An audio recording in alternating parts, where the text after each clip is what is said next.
In the last episode, Aria's world was turned upside down as she uncovered the dark secrets of her planet's past and the true intentions of the enigmatic organization known as the Synthariate.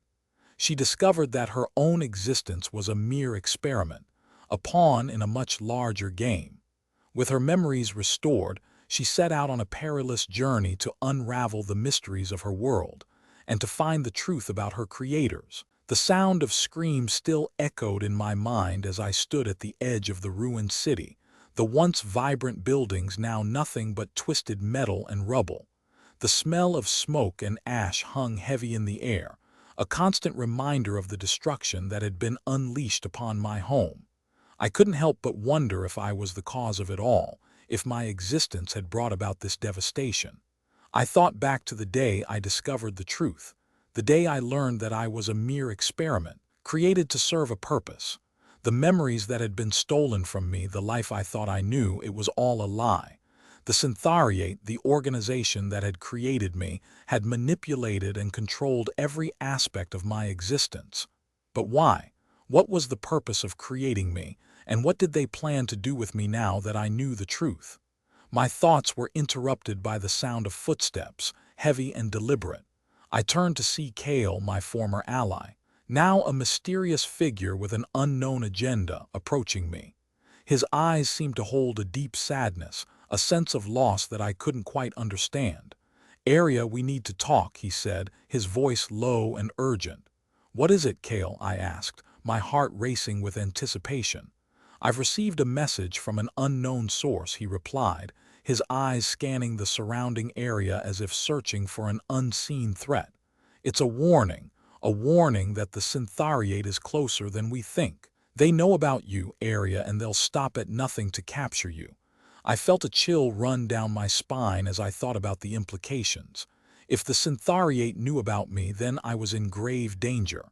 I had to get out of there, to find a place to hide, to regroup and come up with a plan. But where could I go? The city was in ruins and the outlying areas were treacherous, filled with rogue elements and unknown dangers. I thought of Lyra, my friend and confidant, but I knew she was in hiding, her location unknown even to me. I looked up at Kale, searching for answers in his eyes. But all I saw was uncertainty, a sense of doubt that made my heart sink. "What do we do, Kale?" I asked, my voice barely above a whisper. "We need to get you out of here," he replied, his eyes locked on mine. "We need to find a way to keep you safe, to keep you one step ahead of the Synthariate." But as we turned to leave, I knew that it wouldn't be that easy. The Synthariate was powerful, with resources that seemed endless. They would stop at nothing to capture me, to use me for their own purposes. And I knew that I couldn't trust anyone, not even Kale, to keep me safe. I was on my own, forced to rely on my wits and my instincts to survive. The darkness was closing in and I could feel its presence all around me. I knew that I had to be careful, to make difficult decisions and to take risks. But I also knew that I couldn't give up, not yet. I had to keep fighting, to keep searching for the truth, no matter the cost. The weight of my words hung in the air as Kale's eyes searched mine, a silent understanding passing between us. We knew the risks, we knew the dangers, but we also knew that I had to keep moving, to keep fighting. Without another word, we set off into the unknown, leaving the ruins of the city behind. The landscape shifted from twisted metal and rubble to a desolate wasteland, the earth scorched and barren. The air was thick with the smell of smoke and ash, a constant reminder of the destruction that had been unleashed upon my world. As we walked, the silence between us grew thicker, like a palpable force that hung in the air. I couldn't help but wonder what Kale's motives were, what drove him to help me, to risk his own life to keep me safe. Was it loyalty, duty, or something more? The questions swirled in my mind, but I pushed them aside, focusing on the task at hand. We had to find a way to keep me safe, to keep me one step ahead of the Synthariate, and I knew that I couldn't do it alone. The sun beat down on us, relentless in its intensity, draining the life from our parched skin. I squinted against the glare, my eyes scanning the horizon for any sign of danger. But there was nothing, just an endless expanse of desolation. We walked for what felt like hours. the silence between us growing more oppressive with each step. I couldn't take it anymore, couldn't bear the weight of the secrets that hung between us. "Kale," I said, my voice barely above a whisper, "what do you know about the Synthariate? What do they want from me?" He hesitated, his eyes scanning the horizon before focusing on me. "I know they're powerful," he said, his voice low and cautious. "I know they'll stop at nothing to get what they want. But what do they want?" I pressed, my heart racing with anticipation. Kale's eyes seemed to cloud over, a veil of secrecy dropping over his face. "I don't know," he said, his voice barely audible. "But I think it's more than just a simple experiment. I think it's something bigger, something that could change the course of our world." I felt a chill run down my spine as I digested his words. Something bigger. What did that even mean? And what did it have to do with me? The questions swirled in my mind, but before I could ask more, a loud rumble echoed through the wasteland, growing louder with each passing moment. I turned to Kale, my heart racing with anticipation. "What is it?" I asked, my voice barely above a whisper. Kale's eyes locked on mine, a look of determination etched on his face. "I think we're about to find out," he said, his voice low and urgent. And with that, the ground began to shake, the rumble growing louder, until a massive convoy emerged from the horizon, its engines roaring to life. We moved swiftly through the ruins, avoiding the rubble and debris that littered the streets. Kale led the way, his eyes scanning the surroundings, searching for any sign of danger. I followed closely behind, my heart racing with anticipation. As we walked, I couldn't help but think about the message Kale had received. Who could have sent it? And how did they know about me? I thought about the people I had met on my journey, the ones who had helped me, who had protected me. Was it one of them? Or was it someone new, someone who had been watching me from the shadows? We turned a corner and I saw it. A large, armored vehicle, its metal plating scarred and battered. Kale nodded towards it and I climbed aboard, my heart sinking as I realized we were leaving the city behind. The vehicle roared to life and we sped away from the ruins, leaving the devastation and destruction behind. I looked back, watching as the city disappeared into the distance, a sense of loss washing over me. We drove for hours, the silence between us thick and heavy. I couldn't help but wonder where we were going, what Kale had planned. Was he taking me to a safe house, a place where I could hide and regroup? Or was he taking me to meet someone who could help me on my quest for answers? As the sun began to set, casting a golden glow over the wasteland, Kale finally spoke. "We're almost there," he said, his voice low and gravelly. I nodded, my heart racing with anticipation. "Almost where?" I wanted to ask, but the words stuck in my throat. The vehicle slowed and I saw it. A small, run-down settlement surrounded by high walls and guard towers. Kale drove through the gates and we pulled to a stop in the center of the settlement. I looked around, taking in the sights and sounds of the small community. People milled about, their faces worn and weary. I saw children playing, laughing and shouting, and for a moment I felt a sense of hope. Kale climbed out of the vehicle and I followed, my eyes scanning the area. I saw a figure emerging from the shadows, a tall, imposing man with a scar above his left eyebrow. "Area, this is Riker," Kale said, his voice low and serious. "He's the leader of this settlement. He can help us." I nodded, my heart racing with anticipation. Help us? What did that mean? Was Riker going to provide us with shelter, with protection from the Synthariate?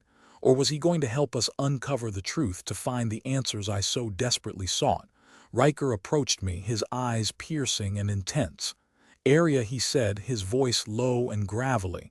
"I've heard a lot about you." I nodded, my heart pounding in my chest.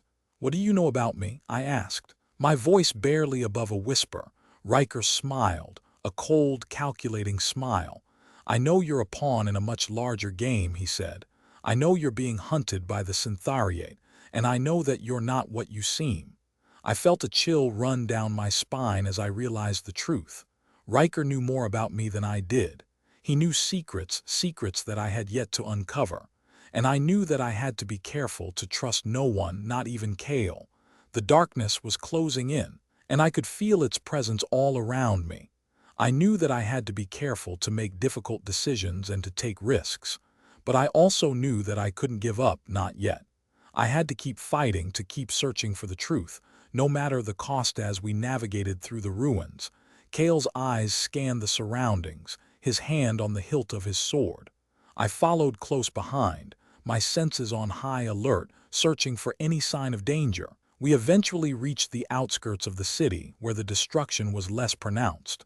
The streets were still empty, but the silence was oppressive, heavy with the weight of uncertainty. Kale stopped suddenly, his head cocked to the side. I froze, my heart pounding in my chest. "What is it?" I whispered. He didn't respond, his eyes fixed on something in the distance. I followed his gaze but saw nothing out of the ordinary. Then a figure emerged from the shadows. It was a woman, tall and imposing, with piercing green eyes. Her hair was short and spiky, a stark contrast to her elegant features. "Arya," Kale said, his voice low and cautious.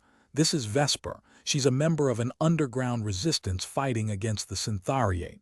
Vesper's eyes locked onto mine, her gaze piercing. "You're the one they're looking for," she said, her voice dripping with sarcasm. "The famous Arya, created to serve a purpose." I felt a surge of defensiveness, but Kale's hand on my arm calmed me. "Let's hear her out," he said. Vesper nodded, a hint of a smile on her lips. "We've been watching you, Arya. We know what you're capable of, and we need your help." I hesitated, unsure of what to make of Vesper's words, but Kale's eyes urged me to listen, to hear her out. "What do you know about the Synthariate?" I asked, my voice barely above a whisper. Vesper's smile grew wider. "We know they're searching for you, and we know why." "Why?" I pressed, my heart racing with anticipation. Vesper's eyes locked onto mine, her gaze piercing. "You're the key to their plan, Arya. You're the key to their ultimate goal." I felt a chill run down my spine as I realized the implications. The Synthariate's plan was far more sinister than I had imagined, and I was the central piece in their game. "What do you mean?" I asked, my voice trembling, but Vesper just shook her head. "We'll discuss it later," she said. "Right now, we need to get you to safety." I nodded, my mind reeling with the implications. But as we turned to leave, I knew that safety was just an illusion. The darkness was closing in, and I was running out of time. As I walked alongside Kale, the silence between us was thick with tension. I couldn't shake the feeling that I was being watched, that the Synthariate had eyes and ears everywhere, waiting for me to make a mistake. We moved quickly, dodging debris and avoiding areas that seemed too exposed. Kale led the way, his instincts guiding us through the ruins of the city. I followed closely, my senses on high alert, scanning for any signs of danger. The sun was setting, casting a golden glow over the desolate landscape. It was a stark contrast to the darkness that lurked within, a reminder that even in the most beautiful moments, danger could be lurking. As we walked, I couldn't help but think about Lyra. Where was she? Was she safe? I missed her sarcastic remarks and her unwavering loyalty. I hoped she was okay, that she was watching over me from afar. Kale stopped abruptly, his eyes fixed on something in the distance. I followed his gaze, my heart skipping a beat as I saw it, a strange symbol etched into the side of a building. It pulsed with a faint blue light, like a beacon calling out to us. "What is it, Kale?" I asked, my voice barely above a whisper. "I'm not sure," he replied, his eyes narrowing, "but I think it might be a message from Lyra." My heart raced as I approached the symbol. It was intricate with swirling patterns that seemed to shift and dance in the fading light. I reached out a hand hesitantly and touched the symbol. The world around me dissolved, replaced by a vision of Lyra's face. She was smiling, her eyes sparkling with mischief. "Arya, I've found something," she said, her voice barely above a whisper. "Meet me at the old clock tower on the outskirts of the city. But be careful, the Synthariate is closing in." The vision faded, leaving me gasping for air. Kale's hand was on my shoulder, his eyes searching mine.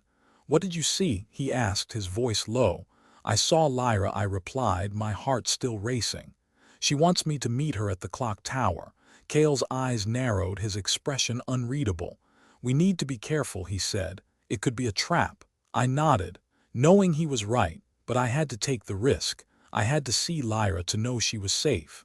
We set off towards the clock tower, our footsteps echoing through the deserted streets. The darkness closed in around us, but I knew I had to keep moving forward. I had to uncover the truth, no matter the cost. As we approached the clock tower, I could feel my heart pounding in my chest. What would I find when I got there? Would Lyra be waiting for me, or would I walk into a trap? The clock tower loomed above us, its face cracked and worn. I could see the symbol etched into the side, pulsing with the same blue light as before. Cale stopped, his eyes scanning the surrounding area. I did the same, my senses on high alert. "It's clear," Cale said, his voice barely above a whisper. "Let's move in." I nodded, taking a deep breath. It was time to face whatever lay ahead, to uncover the truth and fight for my survival. The darkness was closing in, but I was ready to face it head-on. I took a deep breath, the air thick with the smell of smoke and destruction, and followed Cale through the ruins of the city.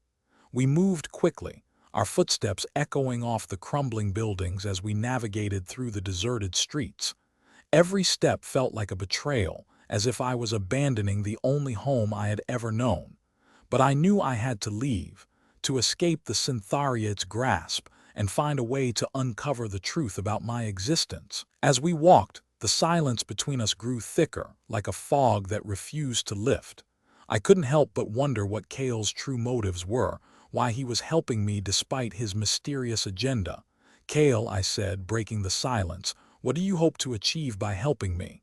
He didn't turn to face me, his eyes fixed on the path ahead. "I'm trying to make amends," he replied, his voice low and gravelly. "I was part of the Synthariate area. I helped create you, and I'm partly responsible for the destruction of our world." I stopped in my tracks, my heart pounding in my chest. "You were part of the Synthariate." Cale's eyes finally met mine, filled with a deep sadness. "I was," he said. "But I realized too late what they were doing, what they planned to do with you. I couldn't stay with them, not after I saw the truth." I felt a pang of anger, of betrayal. "Why didn't you stop them?" I asked, my voice trembling. "I tried," Cale said, his voice heavy with regret. "But they're too powerful, too entrenched. I couldn't do it alone, but I can help you now if you let me." I searched his eyes, trying to see the truth behind his words. Could I trust him? Or was he just using me to salve his own conscience? We stood there for a moment, the only sound the distant rumble of thunder. Then, without a word, Cale turned and continued walking. I followed him, my heart still pounding with uncertainty. As we walked, the city gave way to a desolate landscape, the ruins of buildings and trees stretching out as far as the eye could see. The sky above was a deep, foreboding gray, like the belly of a beast waiting to devour us. I felt a shiver run down my spine as I gazed out at the wasteland. This was the world the Synthariate had created, a world of destruction and despair. "We need to find shelter," Cale said, his voice breaking the silence. "The Synthariate could be tracking us, and we can't stay out in the open." I nodded, my eyes scanning the horizon for any sign of danger. But as we walked, I couldn't shake the feeling that we were being watched, that the Synthariate's eyes were upon us, waiting for their moment to strike. We walked for what felt like hours, the sun beating down on us like a relentless drum. Finally, Cale stopped in front of a small, run-down building, its walls cracked and crumbling. "This is it," he said. "This is where we'll hide." I looked up at the building, a sense of unease growing in my stomach. It looked like it was about to collapse, like it would crumble beneath our feet at any moment. "Are you sure this is safe?" I asked, my voice barely above a whisper. Cale's eyes locked on mine, a glint of determination in them. "It's the best we can do," he said. "We'll be safe here for now." I nodded, my heart still pounding with uncertainty. But as we stepped inside, I couldn't shake the feeling that we were walking into a trap, that the Synthariate was waiting for us, waiting to pounce.